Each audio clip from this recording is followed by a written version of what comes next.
A man in London went looking for a ghost and killed a living person. A Pennsylvania farmer believed a curse was eating his life, so he walked into a house looking for a book and left behind a murder case. An Illinois town woke up smelling something sweet in the dark and started hunting an invisible attacker. And in Devon, after one night of snow, people found hoof-like tracks crossing places no one could comfortably explain.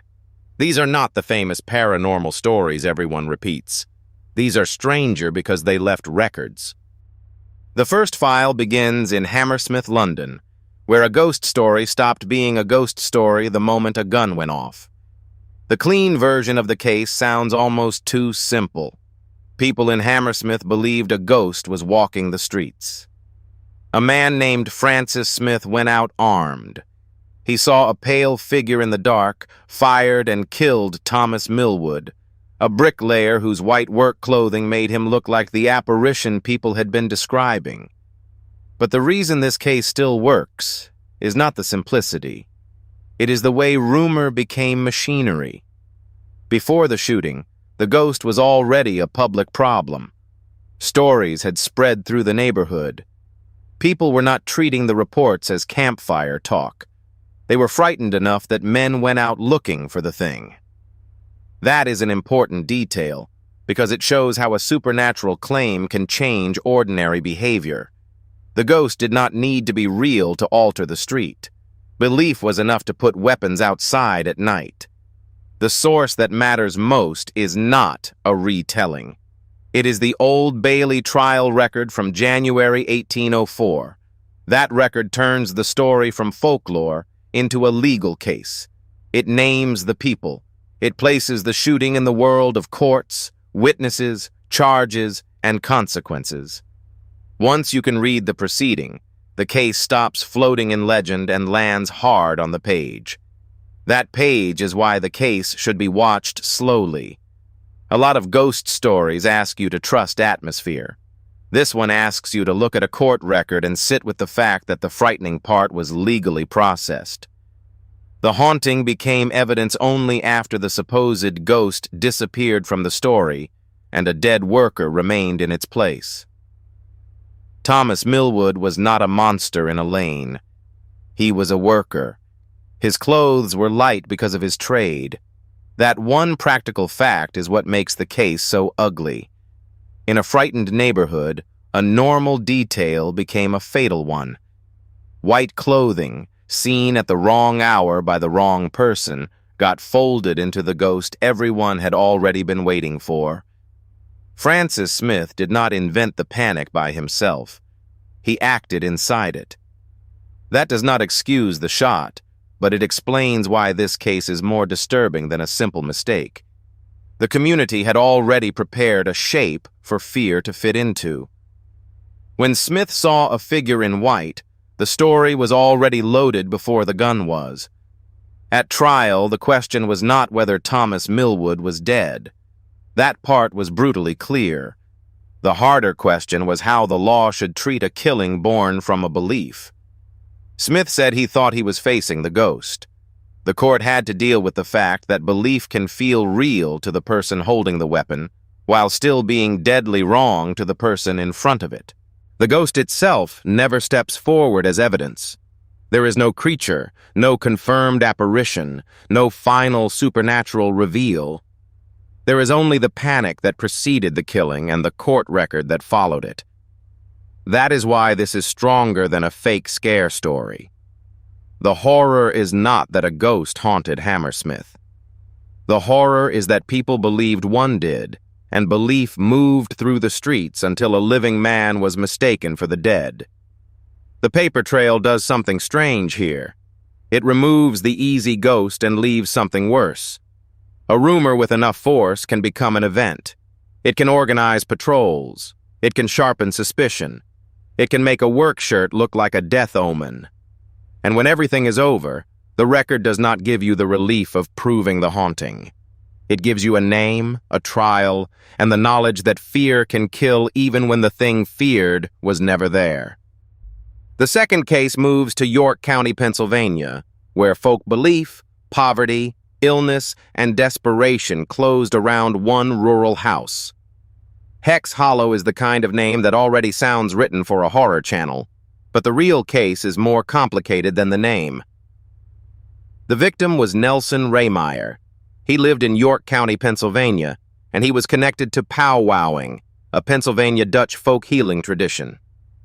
That matters, because the cheap version of the story turns him into a movie witch. The better version is more human and much more uncomfortable. Powwowing was not cartoon spellcasting. It was a tradition of healing prayers, charms, and inherited remedies. In communities where medicine, religion, family stories, and old country customs overlapped, people could take those practices seriously. Some people trusted them, some feared them. In 1928, that fear became deadly. John Blymeyer believed he had been hexed. The details vary by retelling, but the center stays the same. Blymeyer thought his sickness, bad luck, and suffering had a source, and he came to believe Nelson Rehmeyer was tied to it. The supposed way to break the curse involved getting a book and a lock of hair from Rehmeyer. That idea sounds strange from a distance, but inside the case it functioned like a terrible kind of logic. If the curse was real, then the objects mattered. If the objects mattered, then entering the house could feel necessary. That is how belief turns into a plan. On November 27, 1928, Blymeyer and accomplices went to Rehmeyer's home. They were not there for a normal conversation. They were there because the story in their heads had already made Rehmeyer the obstacle between suffering and relief. The confrontation became violent. Rehmeyer was murdered. The men tried to burn the house afterward, but the fire did not erase what had happened. The source pages and local reporting are important because they pull the case out of the Halloween version. There was a victim. There were arrests. There were convictions. There was a real house, real families, real court consequences, and a rural community left with a murder that outsiders often reduced to a spooky curiosity. That is also why the imagery matters. The house should not feel like a haunted attraction. It should feel like a location where belief, illness, and isolation met in a way that could not be undone. When the source pages show the house or name the convictions, they are doing more than adding texture. They are pushing the story back into the real world. What makes Hex Hollow disturbing is not just the violence. It is the intimacy of the violence. This was not a stranger leaping from the dark with no story behind him. It was a man who believed another man had ruined his life through unseen force. That belief gave shape to resentment. It gave a reason to enter the house. It made a book and a lock of hair feel like evidence in a private trial that no court had authorized. There is another layer, too. A lot of paranormal content treats folk practice as decoration. It grabs the word hex, adds dark music, and moves on. But if the story is told that way, the audience misses the real terror. The terror is not that powwowing existed. The terror is that fear of it, filtered through suffering and desperation, became a motive for murder. The house still matters because places hold stories differently than paragraphs do. A source page can tell you the date. A court record can tell you the sentence. But a house makes the case feel local again. It reminds you that this was not a myth floating over Pennsylvania. It happened in rooms, on floors, with a body found after the belief had done its damage. There is no need to claim that a curse was real. The documented part is enough. John Blymeyer believed. Nelson Rehmeyer died. The attempted burning failed. The convictions followed. And almost a century later, the case still feels wrong because it shows how a supernatural explanation can become a weapon in the hands of someone desperate for his suffering to have a target. Hex Hollow is not scary because it proves magic. It is scary because it proves something much easier to verify. A person can believe a story so completely that another person's life becomes the price of escaping it. The third case is not a ghost in an old city or a murder in a rural house. It is a town during wartime, listening for footsteps outside the window. Mattoon, Illinois, in September 1944 had all the ingredients a panic needs before the first headline ever appears. The country was at war. Factories and war work shaped daily life. People were tired, alert, and used to thinking about invisible dangers. Then residents began reporting something that sounded both physical and impossible. A sweet smell entering homes at night, followed by nausea, weakness, throat irritation, and temporary paralysis. The figure that formed out of those reports became known as the Mad Gasser of Mattoon. The phrase is almost too good. It sounds like a pulp villain. But the sources are not only folklore pages. The University of Illinois Library preserves the newspaper trail, and Eastern Illinois University local history material lays out the story as a sequence of reports, claims, and reactions. That record is what makes the case usable. You can see the fear spreading through dated incidents instead of just hearing a legend repeated after the fact. The first reports described symptoms that were hard to ignore. A strange smell, a body that would not respond normally, a feeling that something had entered the house without permission. Then came the human mind doing what it does under pressure. It looked for an agent. If gas was inside, someone had put it there. If someone had put it there, that person might come back. Soon the attacker had a shape. Residents reported a prowler. Newspapers gave the fear a name. People began watching windows and yards. Once the idea of the gasser existed, every smell, sound, and shadow had a place to go. The town was not only reacting to events anymore, it was reacting to a pattern it had built around them. The official explanation moved toward fumes and mass hysteria. That explanation may be partly right. It would be irresponsible to pretend that the Mad Gasser was proven to be a real masked attacker. Wartime stress, industrial odors, suggestibility, and newspaper amplification all matter. When people hear that neighbors are being attacked by gas, the next odd smell becomes harder to dismiss. At the same time, official doubt does not erase the experience of the people reporting it. The source trail is full of ordinary households trying to describe something that did not fit normal danger. Gas is frightening because it crosses the boundary of the house without needing to open the door. You can lock up, watch the street, and still feel unsafe breathing your own room. But the case does not become boring just because hysteria is on the table. Mass panic is not nothing. It is a real social event with real physical consequences. People can feel symptoms. They can call police. They can arm themselves. They can change how they sleep, how they open windows, and how they look at strangers. Even if some reports were misread fumes or anxiety responses, the town still lived through the fear as something real, and some details remain uncomfortable. Several households reported similar symptoms. Some reports came with claims of sightings.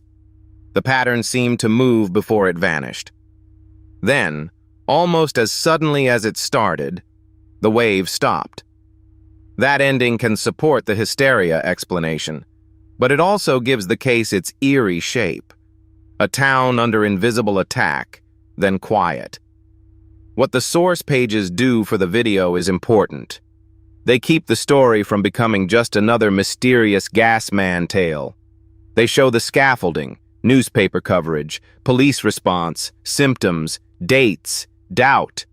They let the edit highlight how fear was produced and transmitted. Mattoon is frightening because the attacker is never fully established. If there was a person, he escaped the record. If there was no person, then the town itself generated a threat strong enough to fill police blotters and newspapers. Either way, the result is disturbing. The Mad Gasser case asks a question that still feels modern. How many people have to report the same fear before a community treats it as fact? And once that fear has a name, how do you prove to people that the thing in the dark is not there, especially when their bodies tell them something happened?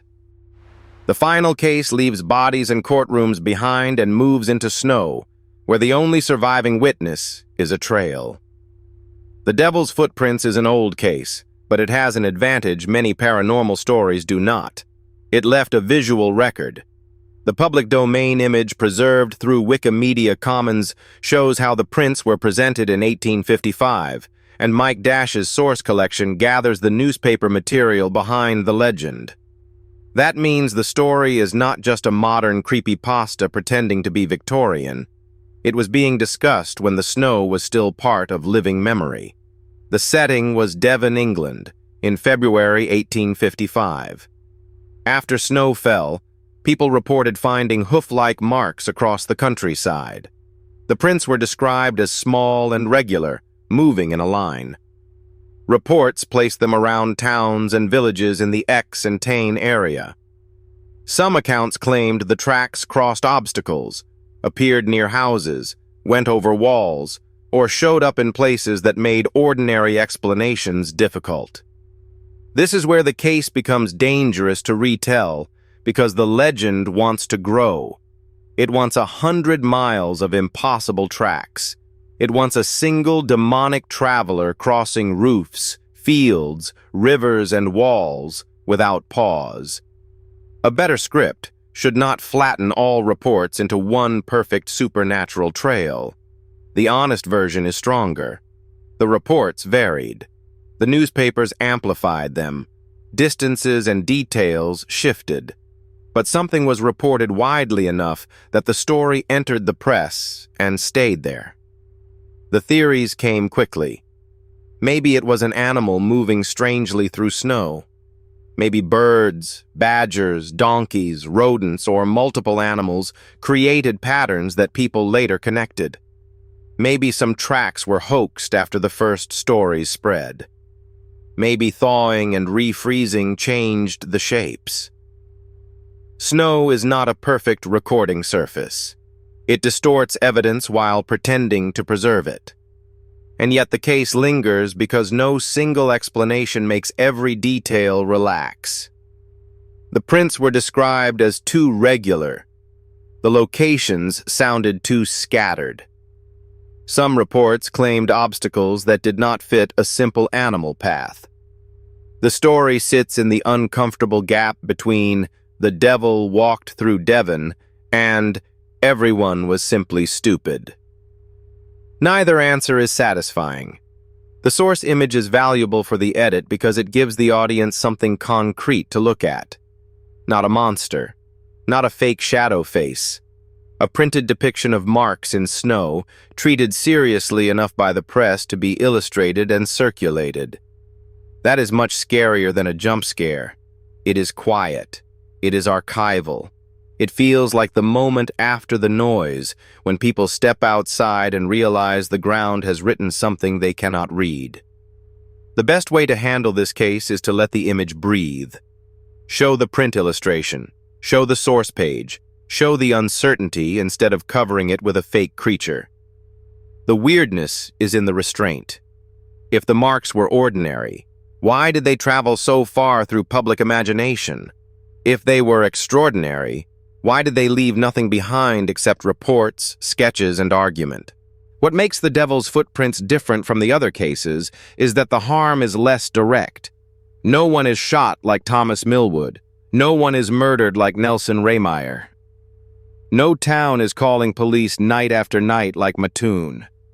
The terror here is environmental.